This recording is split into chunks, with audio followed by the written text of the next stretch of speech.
اسی طرح حمل کے دوران بھی ہارمون لیول ڈسٹرب ہوتے ہیں اور اس کی وجہ سے بھی موٹاپا آ جاتا ہے۔ اب ہم دیکھتے ہیں کہ کچھ ادویات ایسی ہیں جن کی وجہ سے موٹاپا پیدا ہوتا ہے۔ تو یہ ادویات جو ہیں یہ ان سے بھوک بہت زیادہ لگتی ہے اور مریض ضرورت سے زیادہ کھا لیتا ہے، اس کو پیاس بہت زیادہ لگتی ہے، وہ پانی زیادہ پیتا ہے اور اس کی وجہ سے مریض کے اندر موٹاپے کا مرض آ جاتا ہے۔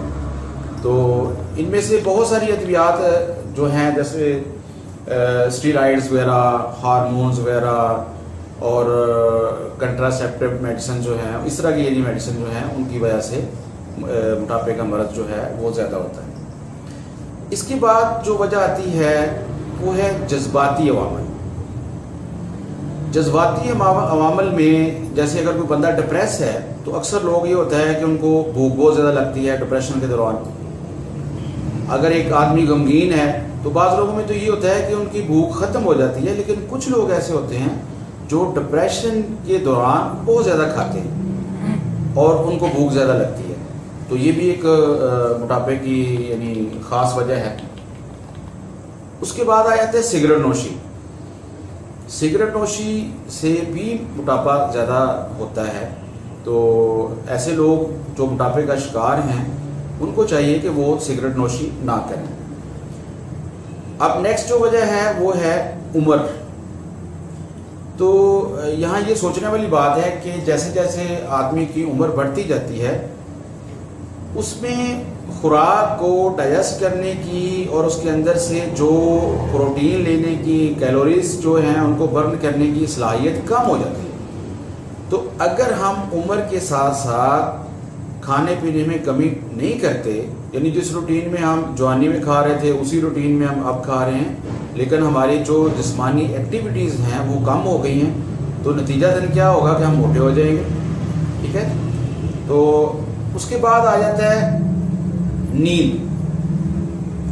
نیند پوری کرنے سے اگر پوری نہ ہو، اس کے بعد جو وجہ ہے وہ ہے نیند کی کمی۔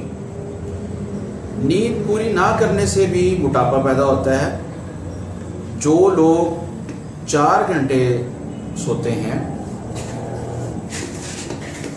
ان میں موٹاپے کی شرح 7 سے 9 گھنٹے سونے والے آدمیوں کی نسبت 73% زیادہ ہوتی ہے، کیونکہ نیند پوری نہ کرنے سے ہارمون لیول ڈسٹرب ہوتا ہے اور یہ چیز بھی موٹاپے کی ایک وجہ بنتی ہے۔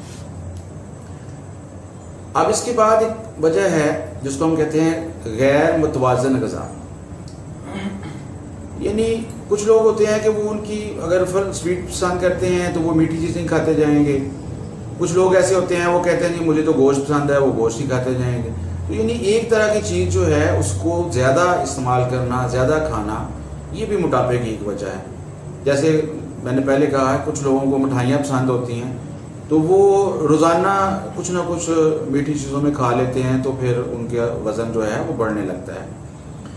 اس کے بعد ہے بے وقت کا کھانا۔ اب کچھ لوگ ایسے ہوتے ہیں کہ جب بھوک لگتی ہے تو ایک ہی دفعہ بہت زیادہ کھا لیتے ہیں یا وقفے سے کھاتے رہتے ہیں، یعنی ان کی ایک ہیبٹ بنی ہوتی ہے، گھر سے ناشتہ کر کے آئے ہیں تو باہر آ کے پھر کچھ کھا لیا، دوپہر کا کھانا کھایا ہے تو گھر سے باہر نکل کے پھر کوئی اور چیز کھا لی، تو اس طرح کر کے ان کا وزن جو ہے وہ بڑھنے لگتا ہے۔ ایک مریض آتا ہے ڈاکٹر کے پاس اور کہتا ہے کہ ڈاکٹر صاحب میرا وزن جو ہے یہ بہت زیادہ ہو گیا ہے، اس کا کچھ علاج کریں۔ تو ڈاکٹر صاحب نے کہا کہ جی آپ ٹھیک ہو سکتے ہیں، لیکن اس کے لیے آپ روزانہ 1 روٹی کھائیں۔ اب وہ مریض جو تھا وہ کہنے لگے کہ ڈاکٹر صاحب یہ روٹی میں نے کھانا کھانے کے پہلے کھانی ہے کہ بعد میں کھانی؟ یعنی روٹی کو بھی انہوں نے گولی کی خوراک سمجھا۔ تو اس طرح کر کے جو مریض بے وقت کھانا کھاتے ہیں ان کا جسم جو ہے وہ موٹا ہو جاتا ہے اور ایسے لوگ جو ہیں ان کا جسم کی ساخت جو ہے وہ بھی ڈسٹرب ہو جاتی ہے۔ لہذا ٹائم پہ کھانا کھانا چاہیے اور مناسب مقدار میں بھوک رکھ کے کھانا کھانا چاہیے۔ اس کے بعد آلودگی جو ہے وہ بھی موٹاپے کی ایک بہت بڑی وجہ ہے، کیونکہ یہ اس سے ہارمون لیول ڈسٹرب ہوتے ہیں. جیسے میں مثال دیتا ہوں، جیسے شور ہے تو یہ بھی ایک آلودگی کی قسم میں آتا ہے. اور اس کے بعد آ جاتا ہے ایئر کنڈیشن. ایئر کنڈیشن جیسے ہم کہتے ہیں کہ جتنا آپ کا جسم زیادہ گرم ہوگا اتنی ہی وہ کیلوریز کو زیادہ برن کرے گا. تو کھانا کھا کے اے سی میں رہنا یہ بھی موٹاپے کی ایک وجہ ہے.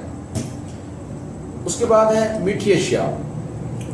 میٹھی اشیاء زیادہ کھانے سے موٹاپا پیدا ہوتا ہے، یہ اکثر لوگ جانتے ہیں اس بات کو. اور ورزش نہ کرنا. اسی طرح ایک مریض ہوتا ہے، وہ ڈاکٹر کے پاس آتا ہے اور کہتا ہے کہ ڈاکٹر صاحب میرا جسم موٹا ہو گیا بہت زیادہ، تو اس کا کوئی مجھے علاج بتائیں. ڈاکٹر صاحب نے کہا کہ آپ روزانہ گھوڑ سواری کیا کریں اور ایک ہفتے کے بعد مجھے رپورٹ دیں کہ کیا فرق پڑا ہے. تو مریض نے ایک ہفتے کے بعد فون کیا اور ڈاکٹر صاحب کو بتایا کہ جناب میرا تو وزن پہلے جتنا ہی ہے، لیکن جس گھوڑے پہ میں گھوڑ سواری کرتا ہوں وہ دبلا پتلا ہو گیا. تو ناظرین، یہ تھی موٹاپے کی کچھ وجوہات جو میں نے آپ کے سامنے بیان کی. آئندہ انشاءاللہ کسی اور ٹاپک کے ساتھ حاضر ہوں گے. اللہ حافظ.